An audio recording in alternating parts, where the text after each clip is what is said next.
Here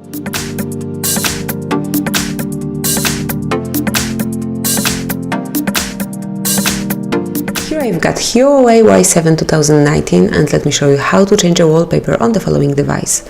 So at the very beginning you have to open the settings, then find and select display, so it's under battery, and here you'll find wallpaper, it's under home screen style, and open set wallpaper. It's time to select the source that you would like to pick your wallpaper from, so it can be your gallery or some default wallpapers. So let me pick, for example, this one or maybe that one.